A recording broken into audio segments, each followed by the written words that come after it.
West Virginia has a severely contaminated water system after a chemical used by the coal industry to purify impurities within the coal has spilled into Elk River, and the spill was discovered on Thursday.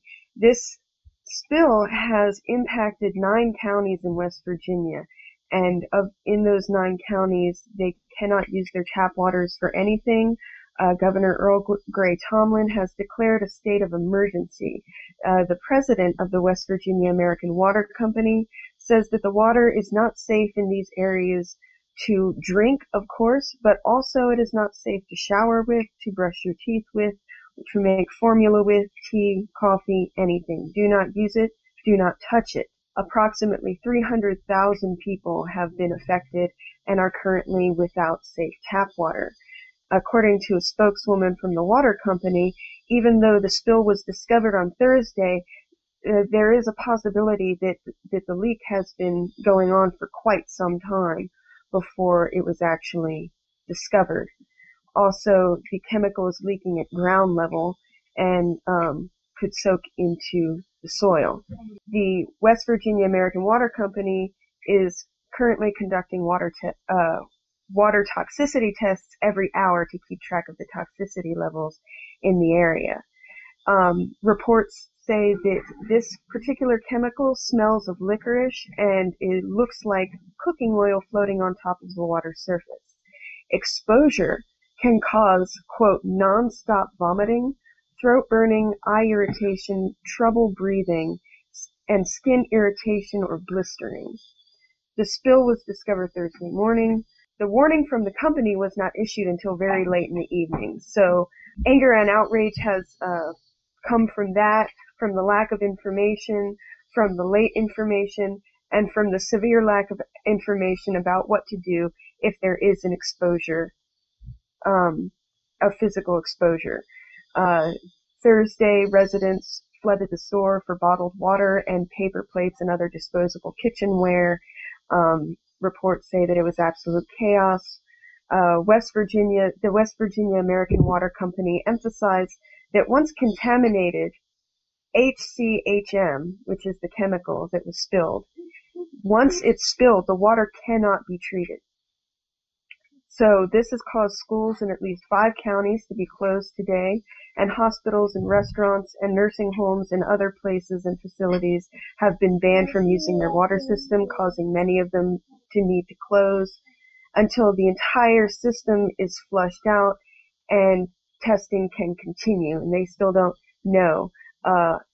No one knows. No one in authority knows or is reporting about when the water will be safe again. The system extends over 1,500 total miles in West Virginia, and even the president of the West Virginia American Water Company says, quote, I cannot even ballpark it. He cannot ballpark when the water system or use of the water will be safe again. And no one knows how much or how long this chemical has been leaking, but the state is, quote, confident that no more than about 5,000 gallons managed to escape the spill. There's also concerns that the chemical has now leached into the soil, which will cause long-term contamination within the area, as well as the contamination within the river itself. So, my first thought is, I'm assuming that the coal company is actually going to go and buy everybody bottled water, right? Oh, that's right. Yeah. No, I doubt. No. I'm sure there will be lawsuits filed, but there's been no reports that the company has any intentions of compensating residents in any way.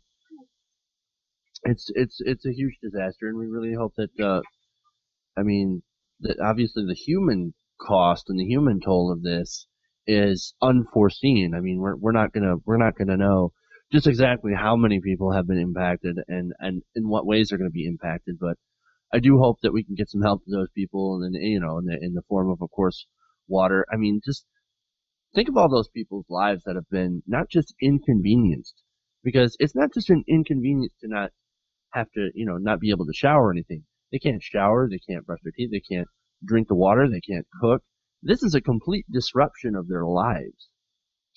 And that's why it's such a huge disaster. And so, I mean, if there's any charities and stuff set up to help already, I get to it. Get to it. Those people need some assistance. This is causing businesses to close, which, are people's way of life. You can't run a restaurant, for example, without use of tap water. You can't even boil this chemical away. It's no good. There's no way of treating the water so that it's safe to drink. Yeah, this is one of those things where obviously this is a huge disruption of life for people here around the Elk River in West Virginia. And it's easy for us to sit back and just go, how these poor people, and at the same time be kind of frustrated, like, how do they keep letting this happen? We keep hearing about these environmental disasters related to coal and the coal industry. Of course, keep in mind, though, that whenever there's not an environmental disaster, this is their way of life. These coal mines are what keep these little towns, alive. So that's, why these people are willing to put up with this, because, odds are they know someone, or maybe they themselves work, in this industry, and it's how they feed their family. So the solvent that was spilled here is 4-methylcyclohexane methanol, or MCHM. It's used in washing coal because water doesn't do a good enough job, even though it's a universal solvent. It kind of meets its match with coal. However, this is another example. We see this a lot with with like fracking fluids and stuff like that. Yeah. Because of the lobbying and the money that's involved in this, we don't really know how dangerous this chemical is. There's a good chance that we're overreacting in the name of safety, which is what we should do. But the fact of the matter is, Scientific American has a great article about this spill out that they put out earlier today. But they talk about how MCMH shouldn't be swallowed, or it can readily cause skin and eye irritation, but it's not known to pose major risk to human health and safety. That said, it hasn't been studied extensively, and so even though it may not pose an immediate risk, it's not a particularly potent poison. It just make you feel miserable. And I'm sure no one really wants those to be in the state that Reed described earlier. That said, even though we don't know for sure that it's particularly dangerous to life and well-being immediately, we also don't know its effects on cancer or mutations in DNA because it hasn't been studied. So we definitely need to err on the side of safety here. It's in the Scientific American article. There's a paragraph. I just want to read verbatim. The water contaminated by the spill should not be used for drinking or showering, but is fine to use for things like flushing the toilet. The idea is to avoid direct contact with the contaminated water and to avoid ingesting or inhaling it. We may not have the information to know whether it's really safe for the general population, including children, the elderly, the sick, or pregnant women, says chemist Richard Sockelman, who works in pharmaceutical research and development. Shutting down the region's water supply was an appropriate level of precaution. So, and one other thing too, and this is not, again, in the defense of what's happened here. If anything, this is a further indictment. But so this is the chemical used to wash coal, along with water and some other things. And then, of course, what we have whenever we're done with that, the byproduct of that is what you hear called the slurry. That's a phrase that gets thrown around in a lot of other environmental disasters. Because we've had slurry spills like it's nobody's business, over the past few years. This spill is actually much less problematic than a slurry spill.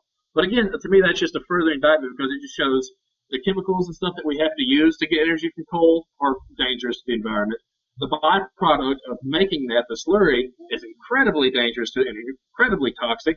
And even just what the coal puts off when it's burned, and the process of mining it is destroying the environment. Like everything in the whole coal cycle is just day in day out. It just proves it's bad. And what I guess. And here's what makes no sense to me, if I can just jump in. Sure, what absolutely. makes no sense to me is that here we are still burning this still using this 100-plus-year-old technology when we have other safer, cleaner options that can do just as good of a job.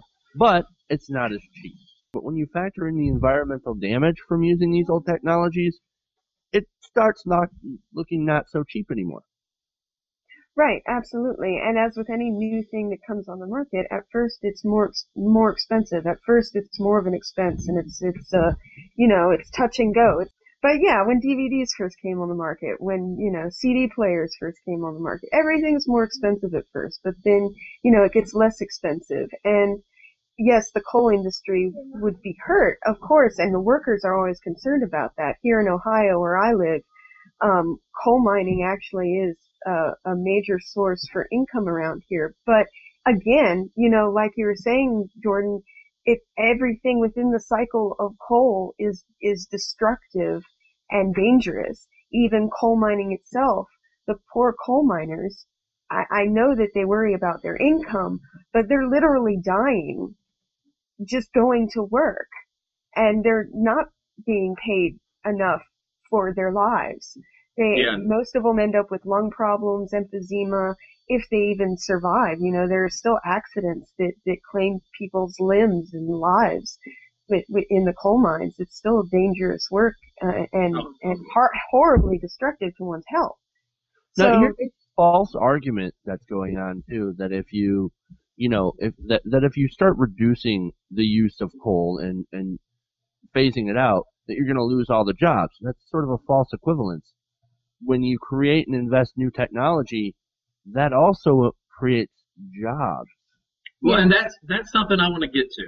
I'm glad you brought that up, because I was going to bring this back around there. It's a false argument, and it's not. Like, on the net, I think it's certainly a false argument.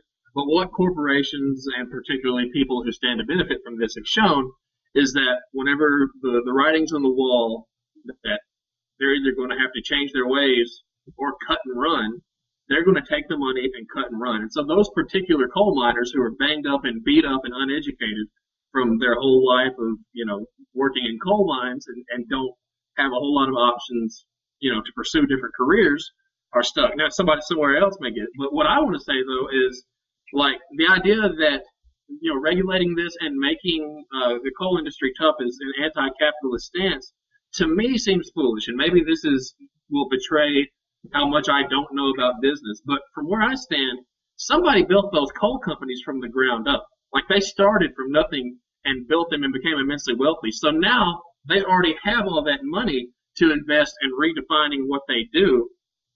Why do they not do that and change with the times? Somebody else was able to build that business from nothing. Why can't they take the millions they already have from that business and turn it into something else that makes clean energy? That seems completely sensible to me, a fair thing to ask.